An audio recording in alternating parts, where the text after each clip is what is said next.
So I'd like to invite our panelists who are joining us this afternoon to join us on camera. Hi there, Luke. Hi, Neil. Hi, Wayne. How are you? Yeah, very well, thanks. Good. Amruta, we can't seem to see you. Sorry, can you hear me? We can hear you, we just can't see you. Yeah, actually I turned on my camera. I don't know what's, there is some issue. So can you turn it on from your end or how is it? I can't, I've tried and it just says, let me just try stopping. So I've stopped it and I'll just ask you to start again. 2 seconds. Let's see if that Okay, works. I think it would work. No, it's not. And because I was going to say, you can always add a picture to your profile. yeah, I would do that. I will just do that right now. No worries. It was working. It was working the other day. It's such a shame. The wonders of technology. Yeah. Right. I was thinking, is it okay if I join it again? If that's absolutely, yeah. We can wait a few seconds. What I'll do is I'll introduce everyone, and then I'll hand over to Thomas. Sure. So thank you to those of you that have joined us for our final panel discussion. It's been a fantastic 3 days, and this panel discussion couldn't be more timely. But before I hand over to Thomas, I'm just going to introduce our panel.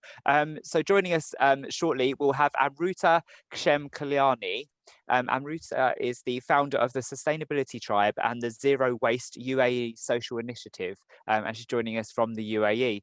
Next up, we've got Wayne Hubbard, Chief Executive Officer for the London Waste and Recycling Board, and we've got Luke Gaydon, co-founder of TerraNutra. All of our panelists this afternoon, welcome, and of course Patrick Callahan, Professor Patrick Callahan, Dean of the School of Applied Sciences, who's just given our talk before. Thomas, this is your panel discussion. Over to you. I'll be around to help afterwards. Thank you, Neil. I've spent the last half hour practicing all those introductions, and I'm so pleased that you took all of that reading off of my hands. So thank you. Happy to help. So for anyone joining us, this session is called Repackaging Christmas, Gifts to Protect the Planet and its People. And just to give you the description, so Christmas and other cultural holidays are expensive and stressful times of the year. However, this expense is not just from our own pockets, it's from our presents, our traditions, and we have an ecological footprint as well from the gifts that we buy and the traditions that we have. So this session is to think about how we could repackage Christmas and other cultural holidays in ways that can be kinder to the planet and people, the people that make them.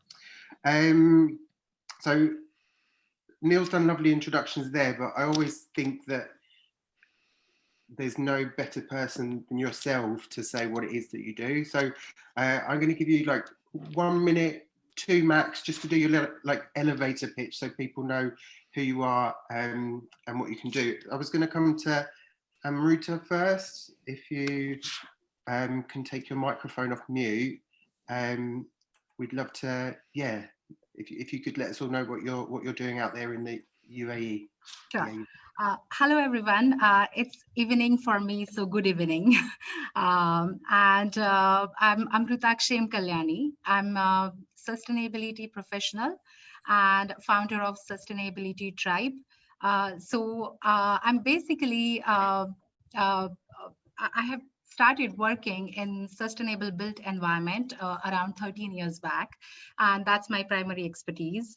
This is mainly green buildings and sustainable development in terms of construction master plans, things like those. So around that time, the word sustainability was quite new in this part of the world, or I think most part of the world. But I realized that because of the lack of awareness at my work as well as socially, it was difficult to make people understand what sustainability is and further things related to that. So I started Sustainability Tribe around 11 years back with the aim of raising social awareness. And since then, my little blog at that time basically moved on to become a sustainability knowledge source for UAE and the Middle East, and have become an urban grassroots movement. I also founded in 2016 Zero Waste UAE initiative to basically raise the awareness and also kind of a hope of creating zero waste infrastructure in this part of the world. Fantastic, thank you. And I know that we'll be sharing the links to everyone's organisations and profiles should people want to follow on. I'm going to go through alphabetical order. So Luke, can you give us a little bit of an explanation of what it is that you do with TerraNutra? Sure, and thank you very much for having me here this afternoon. So I helped co-found TerraNutra about a year ago. Our mission is to help people manage their carbon footprint. So I co-founded it with a friend and neighbour of mine. I live in the East End of London. He's worked in the sustainability space for nearly 12 years, 13 years. I'm a relative newcomer, but the sort of the importance of the environment and sustainability was something that I felt very passionate about, and he had an idea for a business, which is what became TerraNutra, and so we kind of joined forces together. We've been going for a little over a year now. Our kind of mantra is to, again, to help raise awareness of carbon emissions. Specifically, that's the part of the sustainability challenge, if you will, that we're particularly interested in, to help people understand how they can reduce them, and then potentially where there isn't any reduction left to offset them as well. We have a small website which we publish some hopefully useful guidance and help on those sorts of topics. We have an offsetting store. We are building a couple of hopefully clever pieces of technology because we want to be able to offer our sort of goods and services to businesses as well. The idea again being really just to try and make more and more people aware of the need to fight climate change, to reduce their carbon emissions, and to do so in a way that is kind of people can engage with, that they can understand intuitively without needing to be too expert, if you will, in the science, which I'm not a science or a mathematician. Have found it very complicated. So hopefully we can help there. Fantastic, thank you. I'm really sorry, Amruta seems to be having some trouble with her video, but hopefully that will start working soon. Thank you, Luke. So Professor Patrick Callahan, over to you. Could you just let us know, you're obviously the dean of the school, but just to give us more of an oversight of what it is that you do. So yes, I'm a professor of mental health science, so I spent most of my adult life working as a clinical academic researcher leader in the mental health and wellbeing field. My academic training is in psychology. My clinical training is in mental health nursing, and I'm Dean of the School of Applied Sciences here at the London South Bank University. So in terms of sustainability, so we have recently rethought our corporate strategy here at LSBU to incorporate work that's going to advance the sustainability development goals. And key part of those goals that I'm very involved in is about health and well-being, of course, and mental health and well-being, and quality education, etc. So, of course, I take a very personal interest in sustainability in my own everyday behaviour. I like to think. I'm doing my bit, I like to think. And I'm very conscious of the environment around me and how I can interact better with that environment and how it interacts with me. So I'm really much more interested, but I'm certainly not an expert in that area. But it interests me tremendously. So that's where I'm coming from. Perfect, great introduction. And we're going to be talking a bit some of the topics I've got around like cultural change, and I know that that's an area that you've got some key expertise in. Wayne, over to you.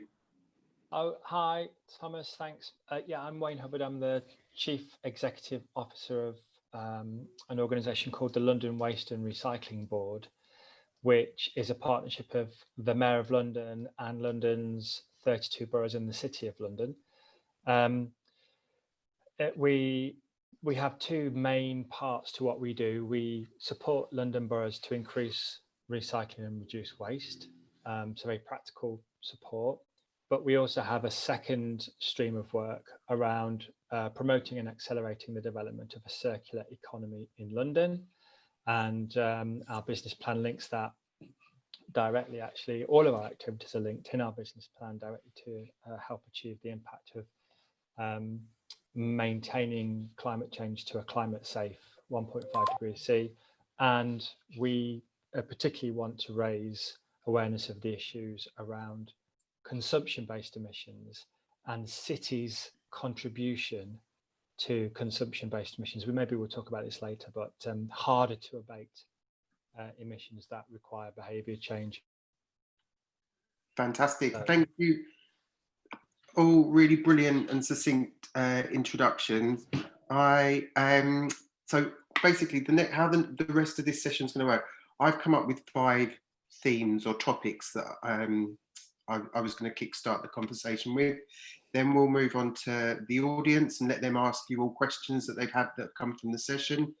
And then we'll close with like your sort of final bid or thoughts to take away for our audience. So the first one that I wanted to talk about was around behavioural change. For each question, I've sort of elected who I think might be the best 2 people to answer them, but this is very much an open discussion. So if you want to contribute, please do in the different ones. So the first one is around behavioural change, and this is going to be for Amruta and Patrick. So how can we think about repackaging attitudes towards Christmas and other cultural holidays like Diwali, Eid, Hanukkah or Kwanzaa to slow down buying as a means to reverse humanity's impact on the natural environment? So how do we start to shift away from our culture of buying lots and giving lots of gifts?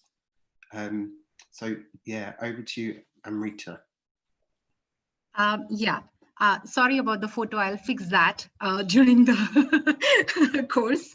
But yeah, so talking about the behavioral change, I would say that I would go a little back to 150, 180 years since the Industrial Revolution happened. Since then, slowly, we all kind of moved on to become consumers. So in this capitalist economy, basically, most of the things culturally are around consuming. And especially given the festivities, could be any festival, let's say Ramadan in the this part of the world, or Christmas or Diwali or any basically festivities, that's when all the businesses who are selling things and they basically try to sell you more and more stuff during these festivities. They have promotions, let's say around Christmas, Black Friday, which basically started getting more popular few decades back, started in around, I think 1952. These are the things started happening fairly recently. The festivities go back much back in the history, but the consumerism around the festivities is very, very recent, and we all are kind of brainwashed in a way that Christmas or Diwali's Ramadan is all about buying new things, giving gifts, and somehow we are kind of losing out on the soul of the festivity, which is people spending more time, quality time with the family, friends, or whatever. And I think this is where we all need to kind of pause and look at it, that what is really Christmas is for me, or Ramadan is for me.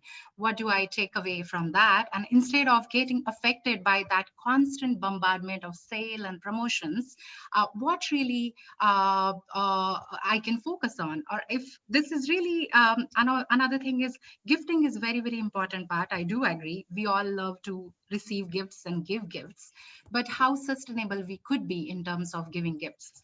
So for example, personally, I love gifting plants to people, or if I know it would be appreciated, I also give gifts like compost, let's say. Don't laugh at me for that, but the homemade compost. So things like these, or you could create something at home, create some jam, gift it to people, very simple thing. And I have generally seen that people appreciate these simple, meaningful gifts more often. If you really need to gift things, then definitely think of giving experiences to people, some classes, some kind of experiences, you know, that they would appreciate. Or one of the great gift could be vouchers. So if you really need to give gifts to people, give gift vouchers, so that make sure that whatever you are gifting, it's at least not getting wasted. It's not becoming unwanted gift and they are thinking that, what do I do with those sort of gifts? So I think this is one of the things we need to go into details and, you know, look at. Brilliant. And Patrick, what are your thoughts on culturally moving away from sort of this need for capitalism or purchasing gifts around holidays? Yeah, I would echo everything that Amruta has said and rethink. It's quite interesting when you think about this, our approach to gift giving. And I think we need to expand our horizons and be very, very conscious of what impact some of the gifts given we do, despite the very good intentions that we have with gift. So I mean, I love the idea of being given a plant. I've often gifted food that I've made for people, etc. And you know, I've made a donation to a charity that's helped other communities as an alternative. I gifted for about 10 friends last Christmas. My gift to them was to buy 10 meals for Crisis at Christmas for 10 people who would otherwise maybe not get a meal on Christmas Day, for example, yeah? So a whole host of things from one of my gifted, I've gifted on behalf of my school. I remember once in a previous job, I gifted 6 months of the time for medical and nursing students who were training in my school to go to communities and build toilets as part of a UK-based charity in low-income countries. And that was our gift to them, for example. So I think it's a whole host of things you do. You talked about changing behavior. So I'm a behavioral scientist. So changing behavior is, of course, a lot of what I try to do in my work, whether it's trying to help change people's behavior, if it's less good for their health, etc. As Tony was saying about alcohol and substance misuse, I do that with a lot of mental health interventions. And there's a very developed evidence-based module. So if we wanted to think about trying to change people's behavior around gift giving, for example, and I've started to think about this more structurally since I knew I was being on this panel. So a very good evidence-based model to think about changing behavior, which has now got a really great evidence base behind it, is the COM-B model. So the COM, C-O-M, is capability. So it's trying to understand whether people are capable of making the behavior change. The O stands for opportunity, to think, do they have the opportunity to make the change they desire to make? And the M is the motivation. Are they motivated sufficiently to make that change? Our readiness to change. Are they ready enough to make that change at this particular point in time? And of course, the B stands for the behavior. So interventions we developed tackle those three key areas. As a result of understanding it in that way, we've then developed something like 110 behavior change techniques with a good evidence base to help people enable behavior change for all sorts of issues, including about how to make people more environmentally aware, etc. And we find that if you have interventions based in these three areas, so if I was working with, say, friends or even colleagues, say, right, I want to try and change your behavior towards gift giving at Christmas to be a bit more sustainable in your gift giving, then I would think about that model. I would say, okay, are you capable of actually doing this? Do you have the opportunity to do this? And are you sufficiently motivated or ready to change? And then develop behavior change techniques to say, right, if we do these things, you're more likely to change. Role modeling is a very important part of behavior as well. So, you know, often I've been influenced by people who have given me an interesting gift. And I thought, gosh, I would never think of gifting that to anyone. What a nice idea. I think I'll do that as well. Definitely. Like leading by example, I remember getting bought a toilet from Oxfam once. Yeah. Luke, I know that your TerraNutra, that you guys offer alternative gifts. You spoke on Sky News about it. Could you just tell us a little bit more about the alternative gifts that you guys offer? Yeah, so I mean, I think the thinking that we had behind this specific idea that we had, which was called our Christmas offset, was actually very, very similar to what we've heard from both Patrick and from Amruta, which was, let's try and think a little bit more creatively about what we can give people. Let's think perhaps more about the impact that gifts have, and can we also, in coming up with this idea, also help raise awareness of the issue that we're trying to solve. So there's a great book by Mike Berners-Lee, Tim's brother, called How Bad Are Bananas? The Carbon Footprint of Anything, which, for anybody interested in a sort of I think a really great way to get started learning about carbon emissions and learning about the concept of carbon footprints is, and actually just the complete carbonization, if that's a correct word, of the world that we live in. This is a really good place to start. He effectively measures the footprint of many of our everyday things, from from bowls of rice to swimming pools. Perhaps not an everyday thing, but anyway, one of the things that he measures is Christmas. So he comes up with the carbon footprint of the average UK resident's Christmas, and he does that by looking at everything from energy consumption to food consumption to drink consumption to present giving etc. And unsurprisingly, the footprint for the Christmas period, call it, the couple of weeks, middle of December to late December, is the equivalent of a little over a month for the rest of the year. That's kind of how much we cram in. I'd always been very conscious of waste at Christmas. My grandparents, who I used to spend a lot of Christmases, were very hot on not wasting, on using newspaper for wrapping presents, that kind of thing. And so I thought, well, there's something really interesting that we could do here. So we created this Offset Your Christmas gift, which the idea being that people would give it to somebody, not as a way of sort of assuaging their guilt for celebrating what is still considered a normal Christmas, but as a way of saying, I've actually done this for you to help lessen your environmental impact. Perhaps you will now kind of almost pay this forward. So we hoped that it would be something that people would actually give to other people, who would then kind of just remember that. And when it came round to, well, this Christmas, hopefully they will be a little bit more mindful about consumption, about gift giving, about all of the things that we've just spoken to. But I mean, I'd echo again some of the examples of presents that can be given that will create just as much joy. You're always told that a present that you make yourself is one that people will value more often, and it sort of feels like an old adage, but it's completely true. Friends give me bottles of sauce that they've made, or jam, things like that, and they're always the things that you appreciate the most, and they're always in that, sadly, shrinking percentage of Christmas gifts that actually get used, which is the really scary statistic that we'll all be aware of, I think. Yeah. Fantastic. Thank you so much for that, Luke. The next question I had was going to be around circularity. So, and I'm going to hand this over to you, Wayne, to start with. So, an alternative economic model is the circular economy. So the idea that we're not creating waste, things are reborn and reborn and reborn, and they stay, that we retain the value of the materials. What can you explain to us what circularity is, and any thoughts that you've got on how people could support the circular economy this Christmas? Yeah, sure. So we usually illustrate the circular economy by reference to 5 business models.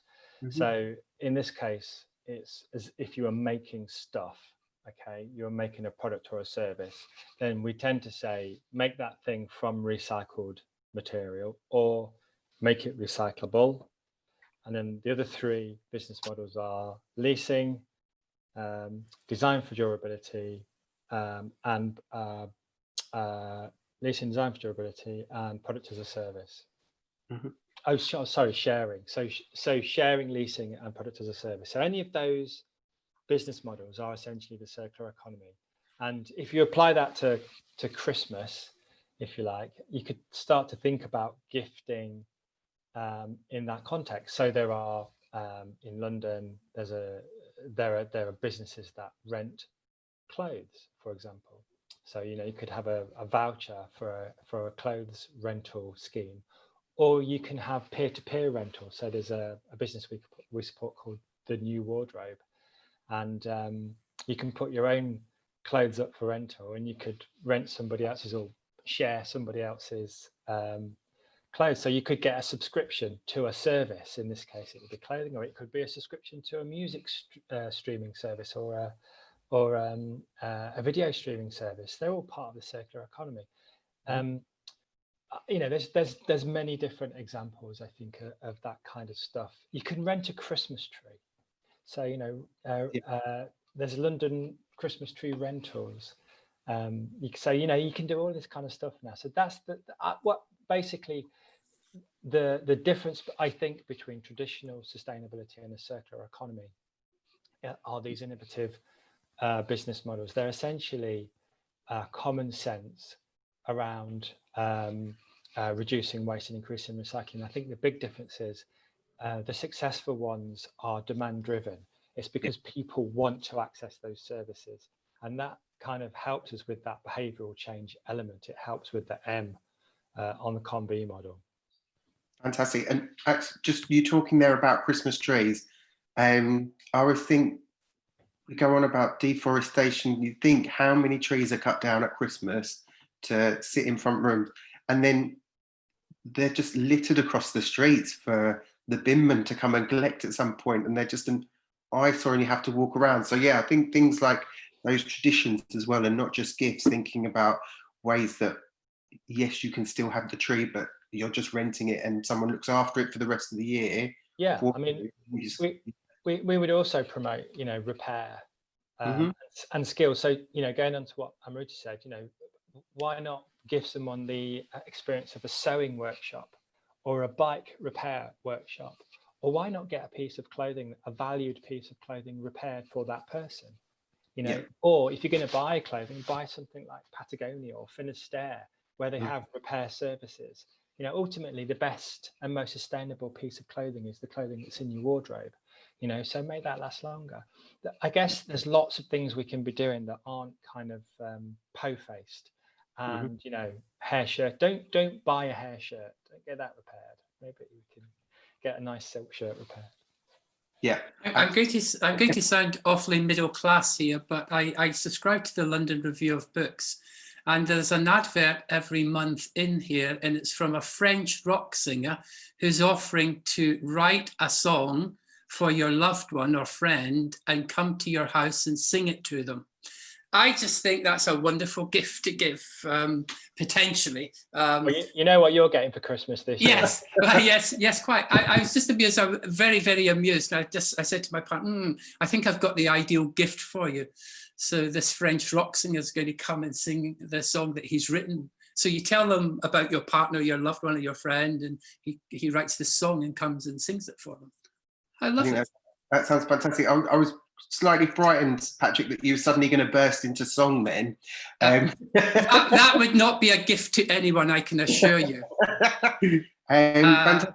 But I also think as well, like the recovery from COVID, that service economy, and we're going to need support jobs of people that are doing those services who, if you're giving a massage, you're not going to be working during the lockdown. You're not going to be able to have that physical contact with people. So to know that they're still getting income through Christmas, and then we'll have lots of work to do at the end. That just, it's not an idea I'd ever thought of. And I think it's a brilliant idea, Patrick. There's no waste involved in that. You're supporting people, aren't you?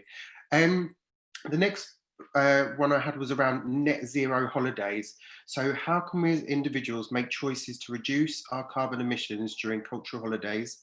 And when emitting unavoidable carbon, so for example, if I wanted to go to Australia to visit my grandparents I hadn't seen for 10 years, I know that there's carbon that comes with that.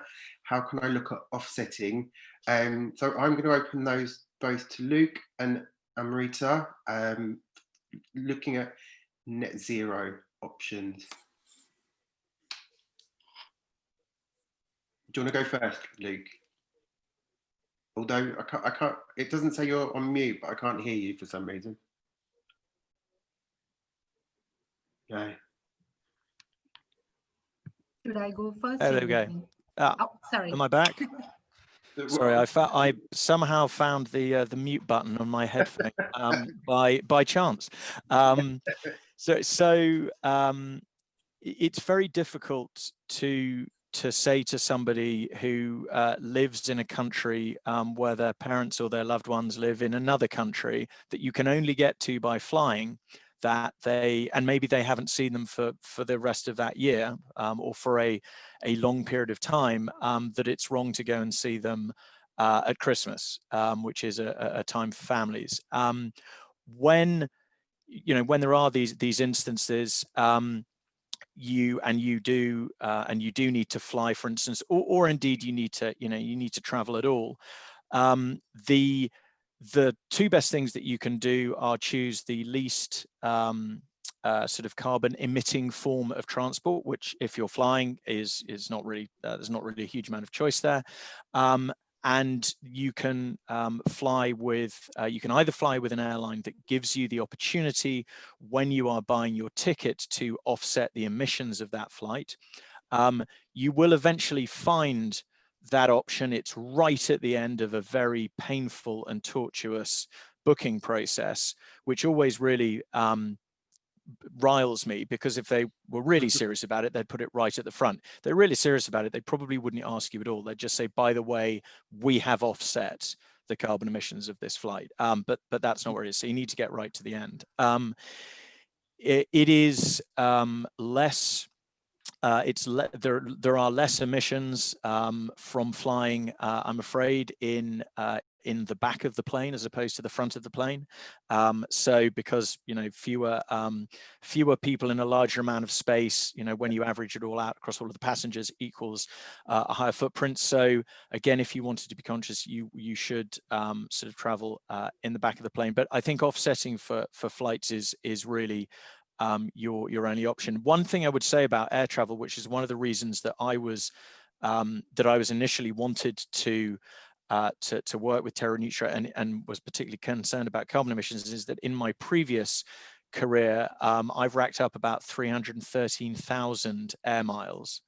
Now, I offset some of them, but I didn't offset all of them. This was over about a decade. And so what I'm now doing is actually going back and slowly, because unfortunately I don't have enough money to do it all at once, offsetting my residual air travel footprint. And there's something that we provide that enables you to do that. You work out how many flights you've been, and it averages it out. I think on the rest of sort of celebrating a net zero Christmas, it's the things that a lot of us were taught to do when we were younger. It's not leaving the lights on all night. It's not, it's making sure that the thermostat, is at the right place. It's not turned up high the whole way. It is making sure that you're not, that you're not wasting food.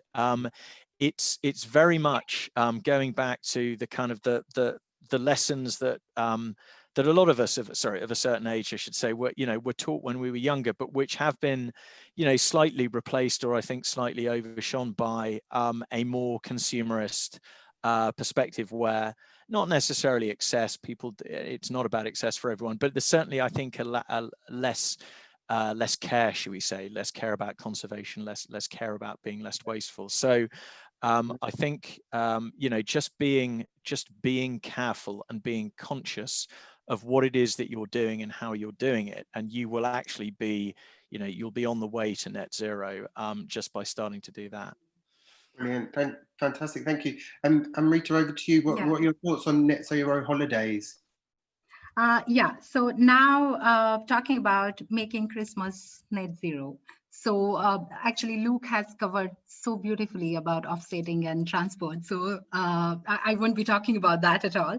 But definitely, he touched the topic of food waste. And that is one of the point I would like to highlight, where food waste is actually a very direct contribution to climate change, if we look at it. So when we waste the food, the methane gas is released when the food is kind of sitting on the landfill, and then methane gas is one of the greenhouse gas, and which is directly affecting the global warming. So this is one of the biggest climate action I always suggest people that you could take. Is reducing the food waste. And festivities is one of the time when food waste is much higher than other time of the year. Especially I would like to give the example of the local example, where Ramadan is the month where in UAE or Middle East, highest food waste is kind of created.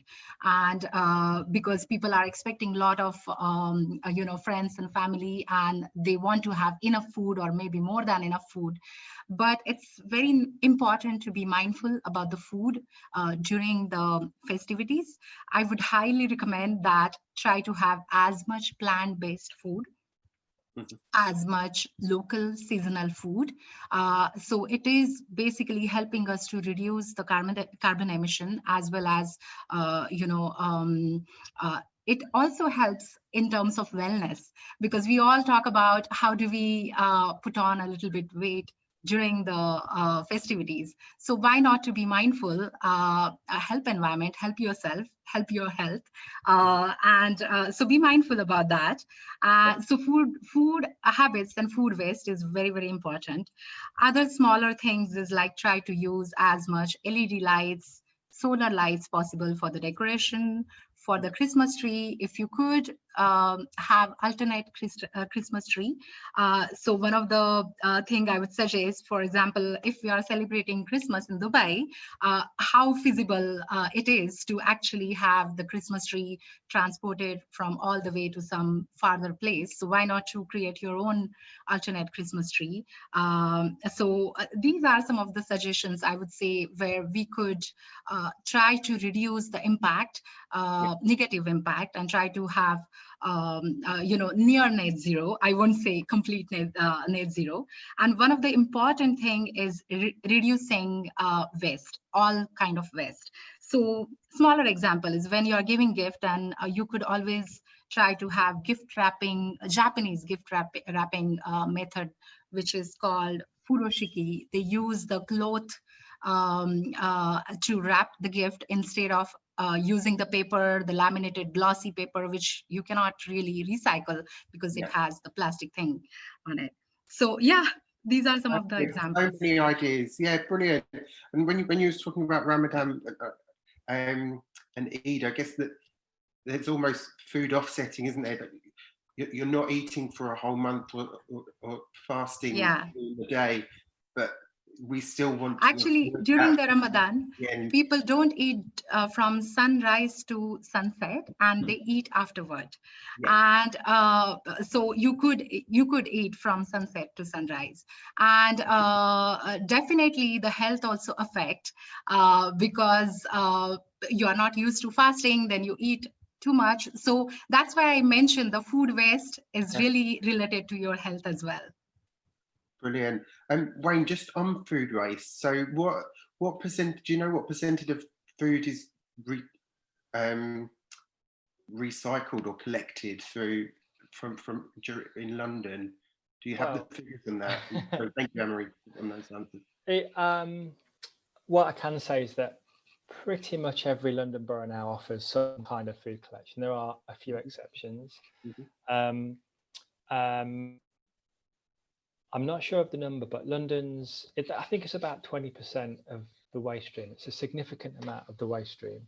So, we recycle about whatever, 35, 36% of waste, which isn't bad for, for an 8.5 million population city. So it's, you can work it back there. It's not an insignificant amount. The irony of this, by the way, is let's not focus on recycling and let's not make recycling the the ultimate outcome, because as Amruta said, we need to reduce food waste. So if you go out looking for food waste to increase your recycling and composting figures, that's kind of detrimental. I would say that one of the ways in which we can do that is by one of the things we do at Christmas is we make excess food, don't we, and we throw it away. So there's a great app called Olio, which I'm probably sure lots of you use, but if you don't, Olio is a way you can share with your neighbours excess food, which is a great idea, and it's a really popular app, and it's taken off massively. London-based company who we've helped in the past through our business support program. Yeah, that sounds fantastic. I was also thinking about the culture when growing up. Christmas Day was always about stuffing yourself to the brim, and we've just got to stop doing that. So I'm conscious of time. In 5 minutes, I'm going to open it up to Q&As from the audience. So please start. I can see loads of questions and comments that are coming in, especially loads of plugs for different apps. So I've got 2 more topics, but I'll just pick one. So in terms of mindful purchases, so as well as having choosing presents that are having less of an environmental impact, what are your thoughts, and I'll open this up to all, about choosing presents that are not harmful to our global neighbours? Whoever wants to go first. So I'll take a swing at that. I think a lot of really very mindful ideas, I think, have already been mentioned, you know, whether it's subscriptions to services, whether it's things that you make yourselves. Plants were mentioned. I think Amruta and Patrick both mentioned plants. I'm really excited. I think giving somebody a tree, or even multiple trees, which can be, you know, which are probably going to be planted, well, it could be planted in the UK, but could be planted abroad, is a really lovely idea on the topic of mindfulness, because there are so many environmental benefits that trees bring in terms of sequestering carbon, in terms of sort of filtering air, but they also have a wonderful effect on us. We all feel better when we are amongst trees, when we see trees, when we hug trees, which I would hugely advocate. So I think plants, trees, something is living, something is growing, something that is going to benefit the environment on a sort of macro level, but also has the potential to benefit it on a very personal level as well. I think that sounds like a great idea. There's a meme, I don't know if you've all seen it, but it says, in a time when you can't hug people, hug a tree. And I thought that was absolutely brilliant. Who wants to go next? So thoughts on mindful purchases that are not having... Yeah, go for it. Yeah. So one of the things I would highlight is fast fashion. Many a times we know that people either update their wardrobe for the festivities or gift it to other people, their friends and family. And mostly fast fashion is the thing where, briefly I will explain it, where basically the cheaper clothing or accessories, and they are places like H&M, Zara, and, you know, fast fashion giants. They are able to give us really cheap products, because the workers are not paid fairly, they are not working in fair conditions. And I think as consumer, during the festivities, that's when we do most of shopping. Then this is our time to cast the vote for more sustainable alternatives. I always feel that every time we purchase anything, we kind of give vote to either sustainable or unsustainable practices. So try to have ditch the fast fashion. It could be clothes, shoes, bags, even homewares, you know, those sort of pieces, but try to go for more sustainable, more local. You could support SMEs, which are local. You could support the artisans. You could buy crafts made locally. That way, you are also supporting smaller businesses, but you are also reducing the carbon emission. So yeah. I would suggest this could be one of the idea, yeah. There's so much power in voting with your pounds or whatever currency you use, but I think that, yeah, it's definitely a very important way of having our thoughts and voices heard and not purchasing those products. Before I go to questions, Wayne, did you? Yeah, I would just reiterate those, 5 business models. If you're going to buy stuff, for want of a better word, make sure it's recycled or recyclable. Mm-hmm. It could be a service rather than a product. It could be shared, or buy it because it's designed to be durable. That might cost a bit more, but if stuff is cheap, it's usually, not always, but it's usually because we're either the planet is taking the hit because it's polluting, or people are taking the hit because we're exploiting. So stuff costs a lot of money. That's because it costs a lot of money. Here's something by a company called Elvis and Cressy. and they make stuff from old London Fire Brigade hose. So, and it's expensive, but you know, it also comes with a repair guarantee, a lifetime repair guarantee. That's the kind of thing, you know, buy one thing, but buy a really nice thing. And we spoke to, we have a podcast, we spoke to the founder of iFixit, who put on teardowns of electrical items, so you can repair your own electrical items. And he's like got the anecdote where all of his stuff is secondhand, and it's all luxury stuff. So he buys really good stuff secondhand. So buy secondhand Christmas, but buy luxury secondhand. That's a great idea, isn't it? I love that. I do that a lot. My I don't know if antidote is the right word, but last year I've got like an army of about 20 children I have to buy presents for, and I got them all compostable plant pots, compost, seeds, and wrapped it in newspaper with a lovely little instruction of how you grow a plant. And about 50% of them would open them and go, and then where's my present? And I was like, what are your thoughts on that cultural shift of the consumption that we've had over the last 150 years, as Amruta rightly says? The next generation aren't going to go through that. You wake up in the morning and there's 50 presents that you've been wanting for the last 3 months under your Christmas tree. What do you think is going to happen? Listen, I just say on this point, in my view, there is a cultural shift happening that is ahead of politicians and opinion makers, and that is around reaching peak stuff. You know, people who are a lot younger than me do not want stuff. They want to be free from the burden of ownership. Why do you want to own a car? That comes with lots of responsibility. You can hire it, or you can get yourself an electric scooter. You know, why do you want to own stuff? But everything can be on your smartphone, all your music and all your media. You don't need all this crap that, you know, as a kind of 50-year-old man, that was meant to be what we wanted. We want a accrete stuff. I don't think that's the way that you know, younger people are so much. There's a massive problem, don't get me wrong, but I think we can go with the grain, and the circular economy, in my view, is going with the grain of that move, that shift.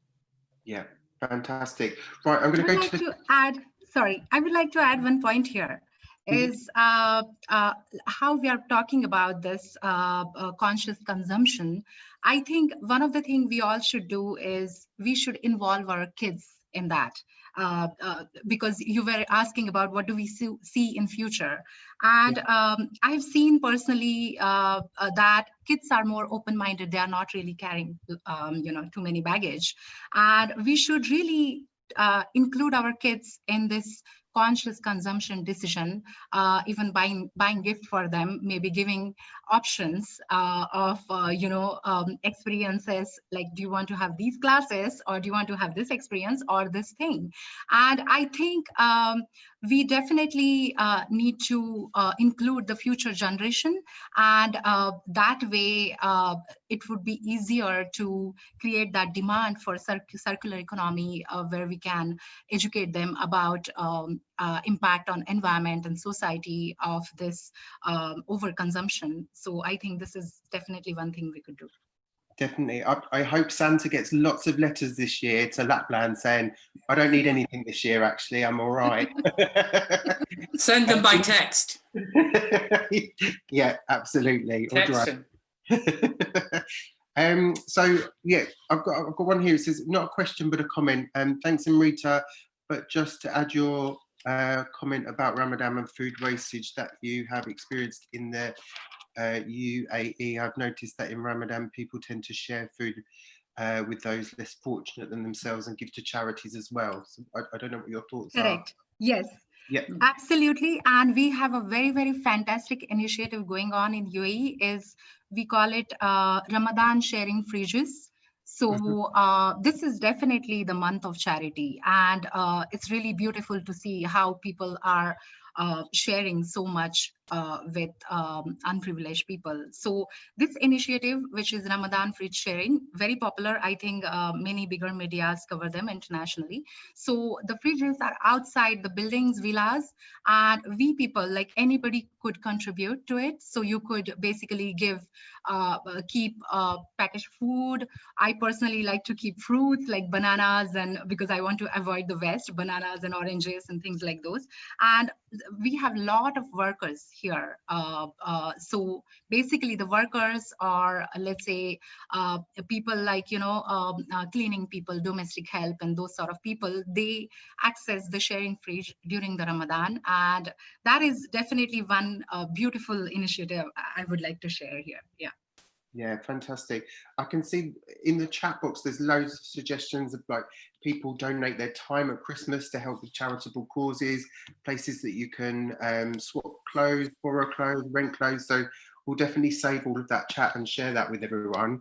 In terms of the one question that I missed was around stress levels. So Christmas, other cultural holidays, they are stressful. We are time poor. There's this urgency to get people things. You don't want it to be seen to be leaving anyone out. How can we manage stress levels? And do you think that there's anything that could come out of COVID-19 that might shift our change of running around, like, purchasing left, right, and centre when it's taken away from us? I think, as they say, never waste a good crisis. And I think it's, for all the horror it's brought upon people, it's perhaps forced us to do things that we would never have done. If we said, a year ago we're going to be doing this, no one would have done it. No one would have said. And then suddenly we're having to reflect because it's been forced upon us. We can't just walk out the door and buy something. We can't just do this. And I'm hoping upon hope that the things that people have taken for granted, including their own health, etc., and the people around them, the friendships, the family members, etc., your biological and your logical families, that when we get through this, that we'll be doing a lot more of that, because we'll have realized just how precious those things are because we don't have them right now. I'm sure everyone will experience some of that. So going back to the issue of stress, as somebody mentioned about the time, I mean, the gift of time is, I think, very, very important. So I, one year, just, decided we were just going to, my partner and I just spend time together, completely switched off from all, and went away to a quiet location that, and just spent time, because we were so aware that we were just so time short. And just left a lovely message for friends, and said, our gift to ourselves is this, and our gift to you is to know that we're not, spending a lot of money on not being stressed, etc., etc. So when we come back, we'll be better people for our friends and family, rather than being constantly stressed when they're around them, because we're constantly, I have to go quickly because I've got to work, whatever. So the best gift that someone could give me this year is a few hours off Microsoft Teams. It's so funny you say that, because not that I'm dropping any hints, but it's so funny because every year I have a digital detox, and if we're not all going to be together at Christmas, that's going to be a really hard thing. Yeah.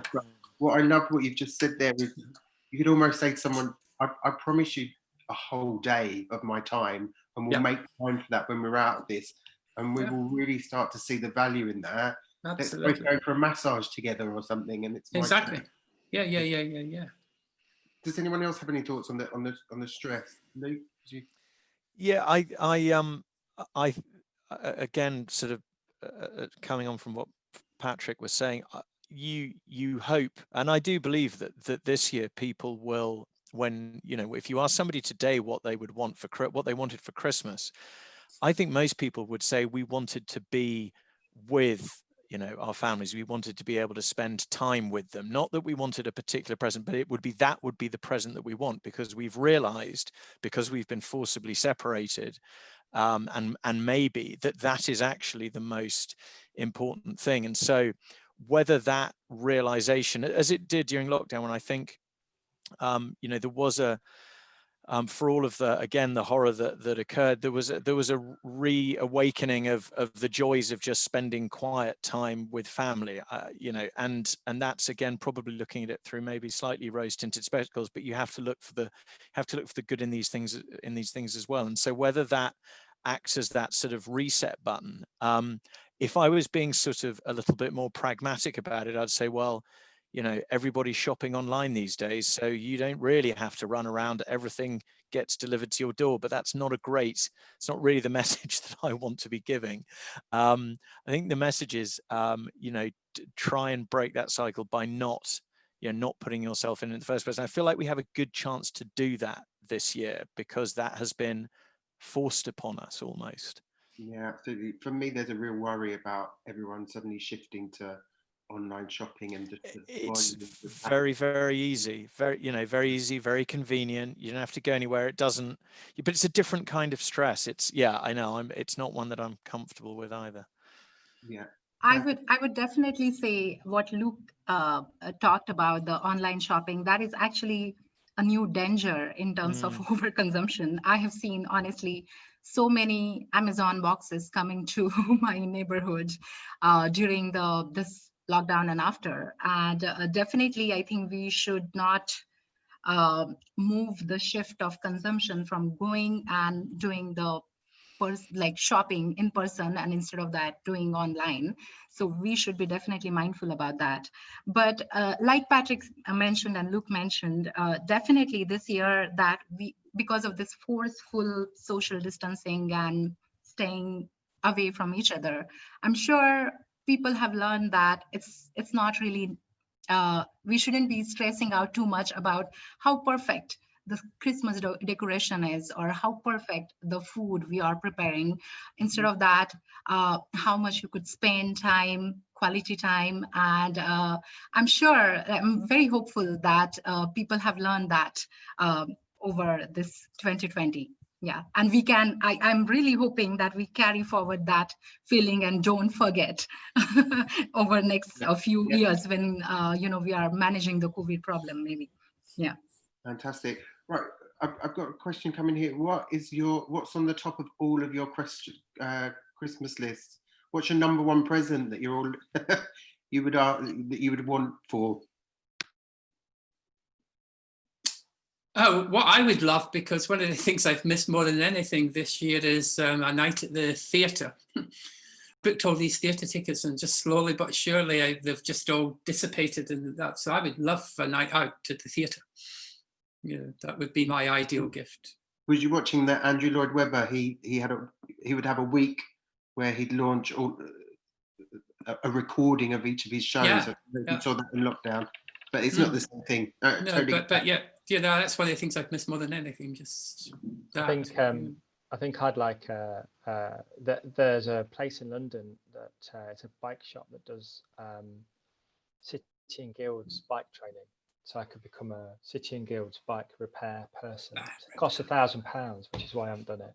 Yeah. And the other thing I'd have top of my Christmas list is a Roland TB303 baseline synthesizer from 1983, and they cost about £3,000 as well. So anybody who's out there. I like that the first one could be your second income as well. I'm not sure it would generate enough to buy the Roland 303. But there you go. Luke, and then I'll come to Amruta.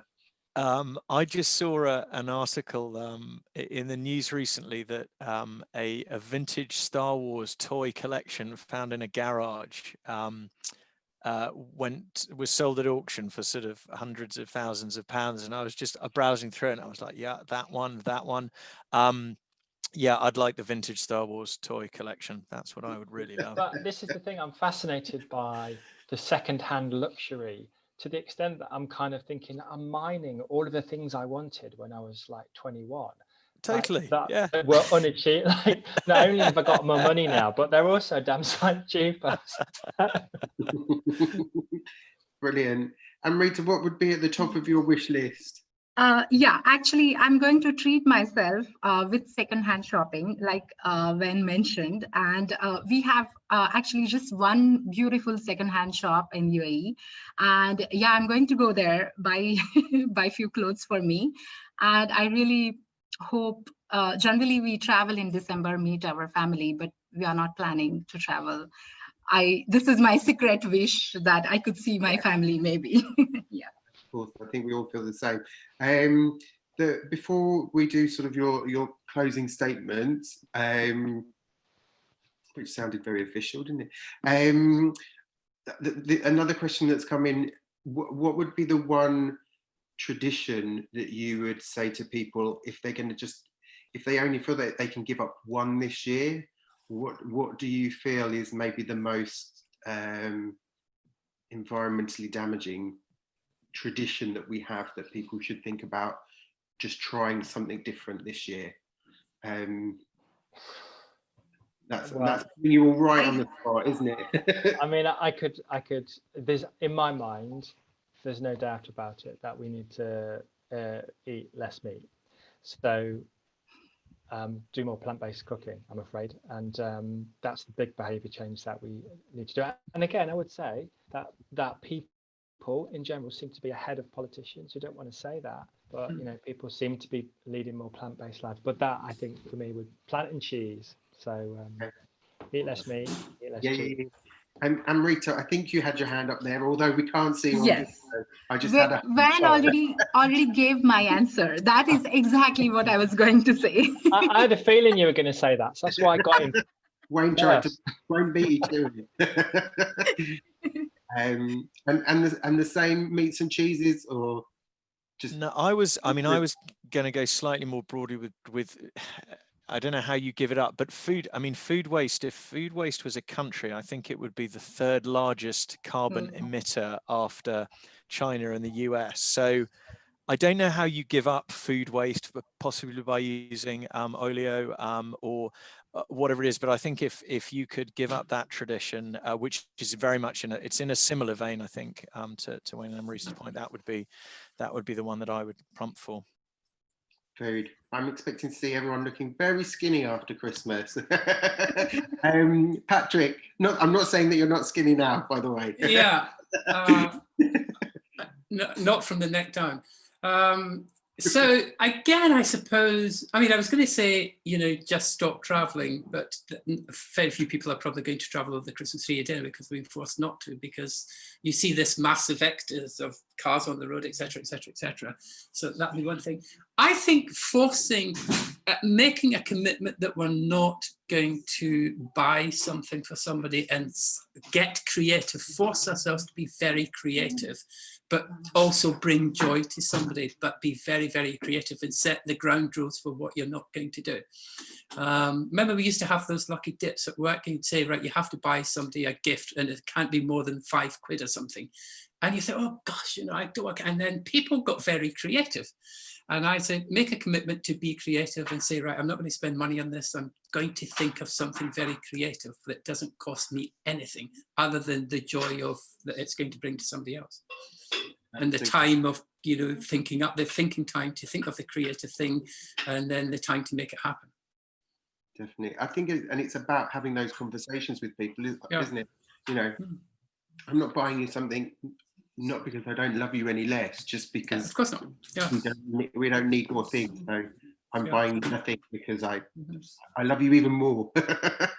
Okay, so as a closing sort of last statement to our listeners, what are the key takeaways that you would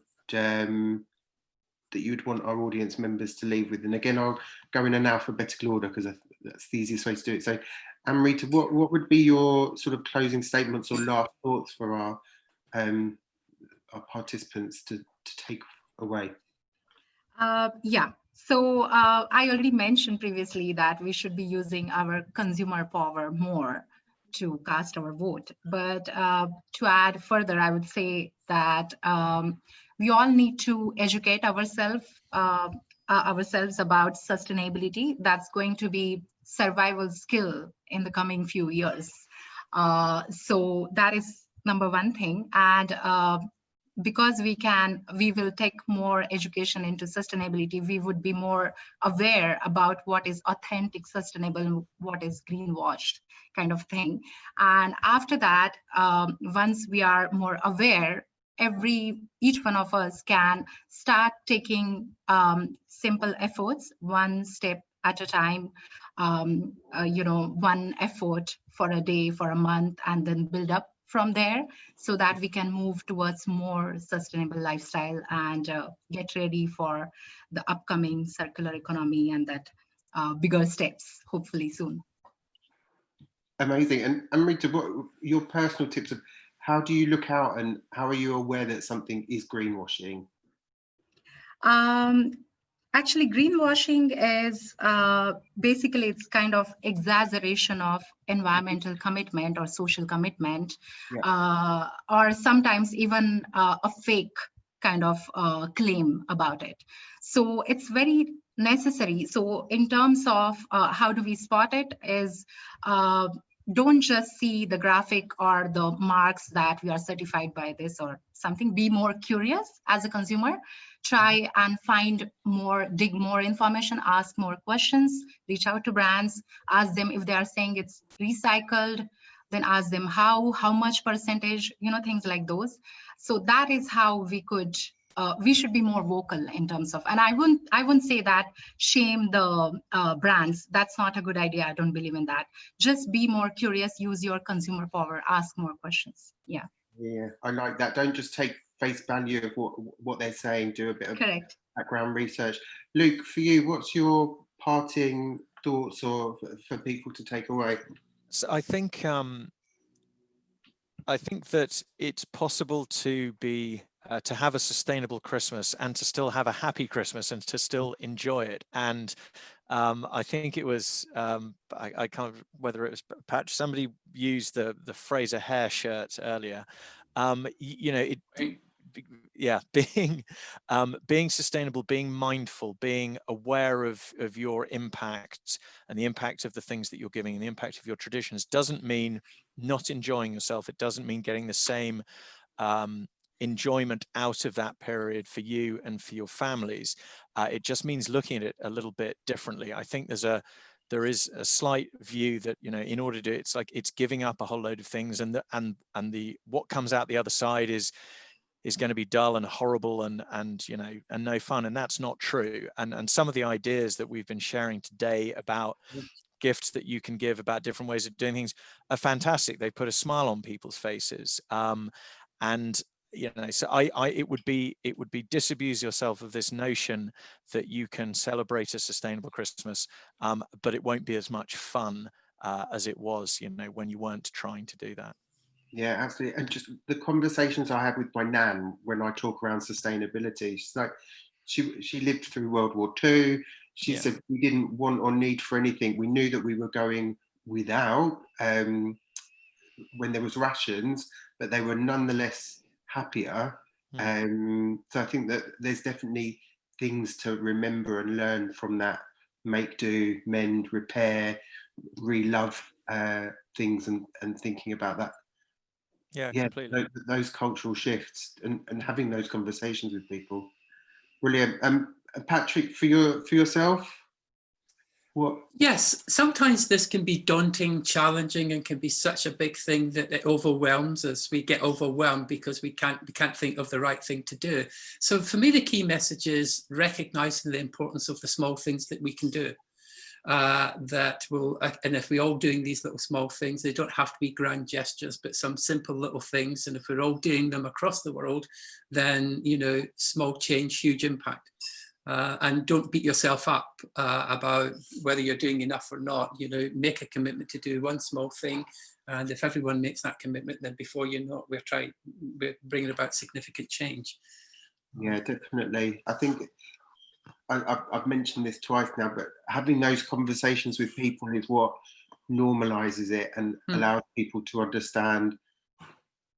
Don't stress yourself out to afford to try and buy something for me. Look after your pennies, especially at this minute. Yeah. I'm quite content. I don't need or want for anything. Either a phone call or time to hang out after this. And Wayne, for yourself, what would be your thoughts, the takeaways? Well, look, we have to reduce carbon emissions, and we have to do it quite rapidly. And we haven't really got much of a choice. It's kind of it's going to happen because we do it, or it's going to be forced upon us through regulation, in my view. So, I mean, Londoners produce 12.6 tonnes of consumption-based emissions every year, and that's got to reduce by 66% in 10 years. And by 2050, that number has to be 0.7. That's a fantastic behaviour change is required to do that. You know, so you're probably only going to be able to buy 3 items to 8 items of new clothing a year in the same way that we buy clothing now. So we're going to be moving over the next 20, 30 years, just a different way of consuming stuff. There'll be more use, more experiences, less private transport, more plant-based food. That's going to happen. That's going to be the trajectory. So what I would say is this is all doable, and every action that you take as an individual, as a citizen, makes a positive contribution to saving the planet. And sometimes it feels like all of this stuff is spoken at COPs, is at government level, it's intergovernmental, and it's about changing the electricity infrastructure or having more or less nuclear or whatever it is. It's actually also about at least 45% of carbon emissions are directly attributed to the stuff that you use. So if you change the way you use those things, if you buy more recycled, buy secondhand, share stuff, you can save the planet. And that's quite, I find that quite empowering, actually. Yeah. This Christmas, I'm saving the planet by not buying you anything. Yeah, but it's true. Yeah, It's true. How do you? And just when you mentioned I went to write it down and I missed the number. But when you talk about the waste, is there a massive spike during the month of December at the end of Christmas that? Yeah, we get a massive spike. Here's some interesting stats. So in the UK, I'm reading this now. I know this is true. I think this is RAP who came out with this. We throw away an estimated 2 million turkeys, 74 million mince pies, and 5 million Christmas puddings at Christmas. That's waste, and that's obscene, isn't it? And Londoners use around 38,000 tons of paper and card at Christmas, which is enough to wrap Big Ben more than 34,000 times. I don't know who comes up with these stats, but there you go. I mean, it's an incredible, mind-bending, obscene, consumption. And, you're right, all of our conversation has been about being more mindful, but there's certainly loads that we can do. And it's not about wearing a hair shirt. It is about, promote the fun, promote the fun element. That's, it's about that, isn't it? I hope that in January next year, the waste reduction has dropped dramatically. And I look forward, we all need to start seeing those statistics, don't we, where there is less being bought, that there's less waste being produced. So that they're always sort of our measures. I don't know if any of you follow the Global Footprint Network, and it measures how many planets we consume on a annual basis. And currently it's 1.7 planets per year. And then if you look at a country level, I think America, Canada and Australia are somewhere like 5.2 planets, the UK is 4.6. If you average it out to the average citizen, and then if you look to somewhere like India, it's 0.7 planets. So it kind of balances out at 1.7, but just in this year, it's already dropped back to where it was in 2006 because of the impact of COVID. So we've reclaimed a lot of the planet's able to replenish quicker, and we're going less into our overdraft as a direct result from COVID. So that's promising, and we hope it impacts in other places. We're coming up to the end of our session. Neil, are you there? Neil's very good at... Hi. Hello. We hand over now, don't we? Yeah, we do. Thank you so much, everyone, for joining us this afternoon. It's been really, really insightful.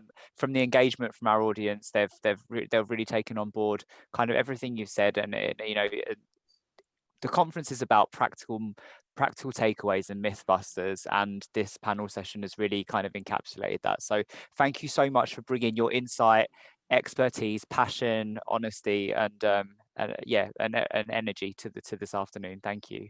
Absolutely. Thank you, Neil, for all your comparing. Thank you. Great so much. Lovely to meet you all. Patrick and Wade, thank you so much for your time this afternoon. Look out for a French rock star coming your way soon. Yeah. Don't slam the door in his face. Awesome. So long, everyone. Thank you very much. Cheers. Thank you, everyone.